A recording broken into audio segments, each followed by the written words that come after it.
Good afternoon, everybody, and welcome back to Rob's Rig. So it's time to do a little mod rundown on the new Jeep Wrangler, all the stuff that we've added so far to it. We're going to start, I guess, on the outside. Not a whole lot out here, but we did add these running boards.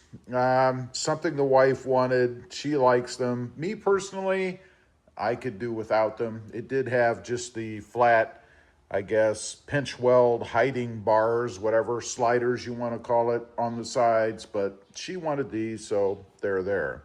On the doors, did add these little covers to hide the key slots, I guess. These also hide the silver look on the side of the Jeep.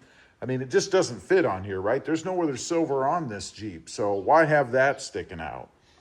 Moving around to the back, not really much done here. Did add the RobMotive, the old channel decal or badge, I guess. Of course, we've got another one over here. These are just crazy little personal things, right? On the passenger side, again, we've got another one of these covers. They just hide that silver. I like that. Moving around to the back, not a whole lot back here. Of course, the obligatory floor mats, personal preference, depends on what you like. Did put grab handles on the back, went with green, of course, to kind of match the mojito green color on the Jeep. Let's take a look inside. Did go with the all-weather Jeep floor mats up here. We do have the all-weathers in the back, of course, with those customized version, I guess, on top.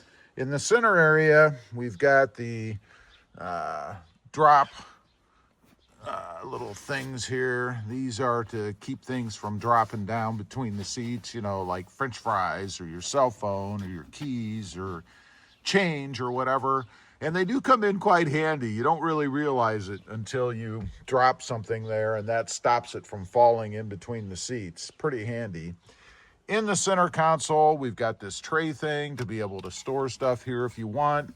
It just kind of fits right over the little bars, I guess, on the side of the center console area itself. On the controls, we've got the green little kind of snap-on covers, I guess. These are pretty cool. I like these. And it's funny, when I first put them on, I didn't tell the wife, and I asked her if she saw anything different, you know, in the center console area in the Jeep, and she said no. She thought those were OEM. I thought that was pretty funny. Just shows how much they match up, I think. And there is another one over there on that side as well. Up on top, I've got a phone mount. This is called, I think it's called Ruby Rig, this panel.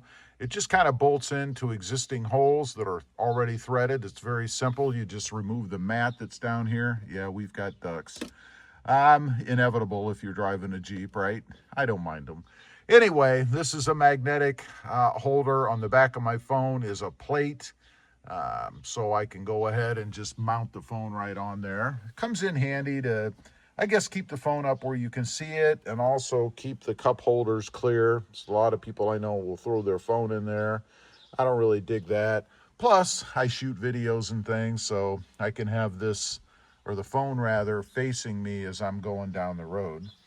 Now, a couple of the more involved mods, I guess. Everything that you've seen so far, of course, is very simple, easy to do. Anybody can do it. Now, under the hood, let's go ahead and pop the hood. You'll notice the hood goes up by itself. That's because I've got the red line tuning hood struts on here. These things are awesome. Love these things. Just makes it easy to be able to open and close the hood. Don't have to screw around with that rod anymore. And this thing, I always hate this thing. Always sounds like it's gonna break whenever you pull the rod down.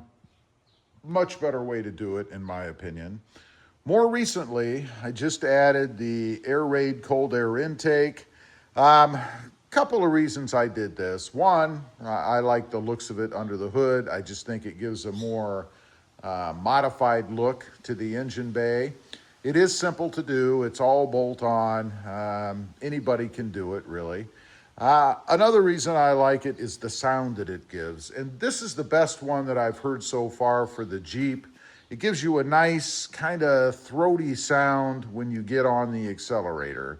And the great thing about it is it doesn't drone. When you're driving down the road, it's not constantly in the background driving you nuts.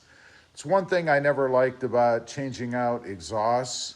Every exhaust that I've ever put on a Jeep has always given me that either tinny, kind of fart canny sound or that background drone when you're driving down the road. I had one on a two-door several years ago. I think it was an MBRP.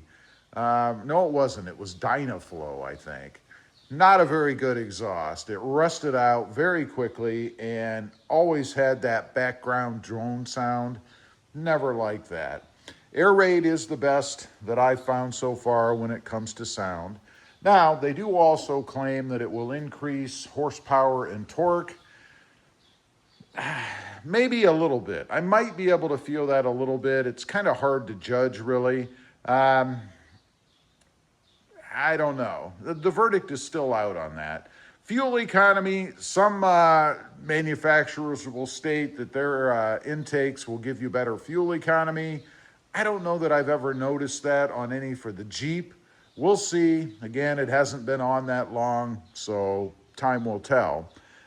That is it for now. We do have more things coming. Of course, we're going to change out the front bumper. We're going to go with a Rubicon-style stubby bumper. And I do believe they come with the little wings on the sides, what I call them, the part from about here over. We always leave those off because I prefer, anyway, the look of the front tire on the front of the Jeep. Or from the front of the Jeep, rather, and being able to see all of it without the little winglet obstruction there. Wheels and tires, I've talked about that before. We will be changing those out. It came with these really aggressive, heavy, fuel economy killing mud terrains or mud tires. Don't dig those. Plus, we want to get a little bit more offset on the tires. We want to have some wheel poke or tire poke coming out of the back or the sides, the front, I guess. Just looks better on the Jeep, in my opinion. I think it's a much more muscular or aggressive look when you've got some tire poke. Right now, stock, of course, we have nothing. Going to be a much better look, particularly for this Jeep. I think this color is so profound that it's doing it a disservice by not having a more aggressive stance on those tires. Anyway, that's everything that we've added, and then a couple of things that we've got coming. Leave a comment. Let me know what you think. I'd be curious to know. Also, real quick, if you haven't before, smash that subscribe button, and we'll see you next time on the web. Bye.